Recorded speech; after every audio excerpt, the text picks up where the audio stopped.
Taky máte doma kabát, který už z nějakého důvodu nenosíte? Díky upcyklaci dostane tenhle kousek nový život a já si osvěžím svůj zimní šatník bez zbytečných nákupů. Než se pustím do párání a stříhání tohohle kabátku, tak bych vám ráda ukázala. Tuhle vlněnou deku je naprosto boží, ulovila jsem ji na Vintedu a má klíčovou roli v zateplení tohohle kabátu, který zatím nemá ani počívku. Já jsem z ní naprosto nadšená, co na ní říkáte vy? Tak jdeme na to. Každý projekt nebo upcyklace řeší nějaký můj konkrétní problém a samozřejmě má i svoji inspiraci. Hlavním problémem tohohle kabátu je to, že je v něm zima, protože nemá vůbec žádnou počívku. Díky jeho rovnému střihu jsem se mohla inspirovat pánskou pracovní blůzou a jako počívku si vybrat netradiční materiál v podobě vlněné deky. Protože nechci v šatníku oblečení, které nenosím, snažím se každému takovémuhle kousku dát nový život a oddálit tím moment, kdy skončí na skládce.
Čas na malý update. Já mám nastříhanou počívku, ale vyvstaly mi dva problémy, o které bych se s vámi ráda podělila.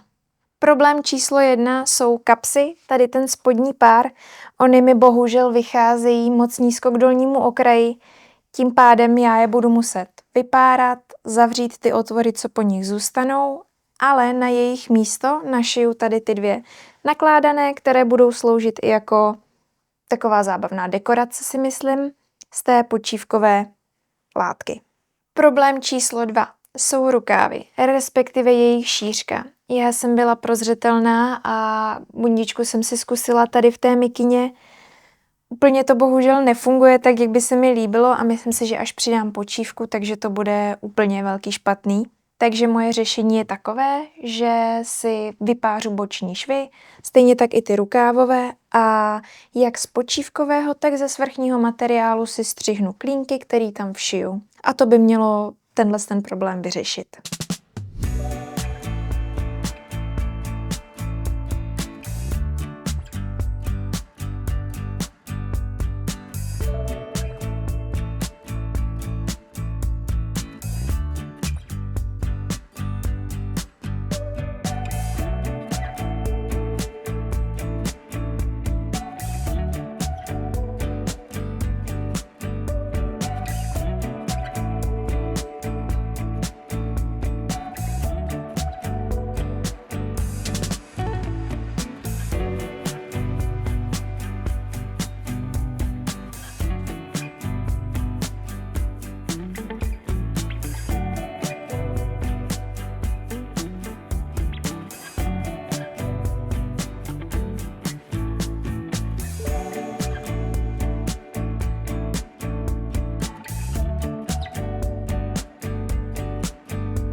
Bohužel nadešel čas na druhý rukávový update.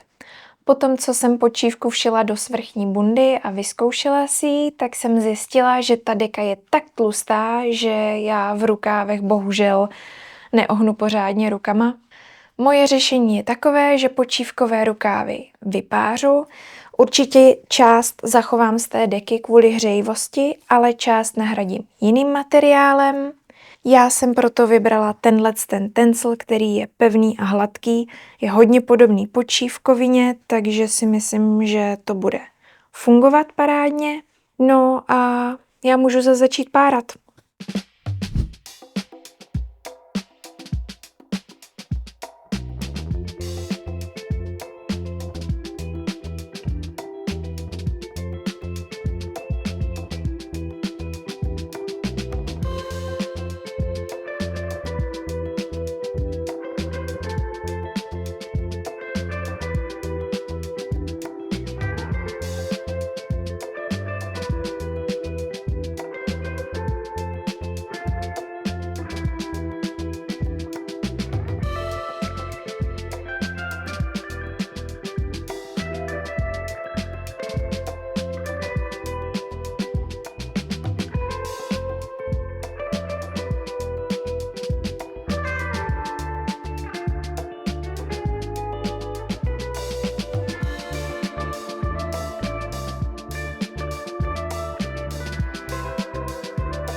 Věřte, nevěřte, bunda je konečně hotová a já jsem ji dodělala právě včas na to, abych ji mohla hezky zabalit a schovat do skříně, kde si počká na příští zimu.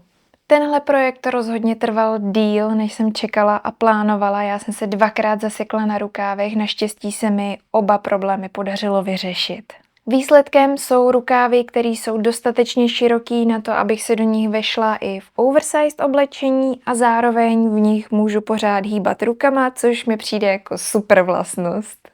Mým oblíbeným prvkem jsou kapsy, který podle mě bundu krásně oživí. Co se mi naopak moc nepovedlo, tak jsou tady ty spodní rožky u zapínání. Ta látka je tam hodně tlustá, já tím, že šiju na domácím šicím stroji, tak jsem s tím bojovala docela, ale až si jednou splním svůj sen a pořídím si průmyslový šicí stroj, tak už mě tloušťka žádné látky nezastaví. Zůstalo mi docela dost materiálu, celá ta krémová strana a zároveň i nějaké odstřižky z té vzorované, takže příští zimu by mohla vzniknout nějaká parádní vesta nebo kapuce, anebo možná obojí.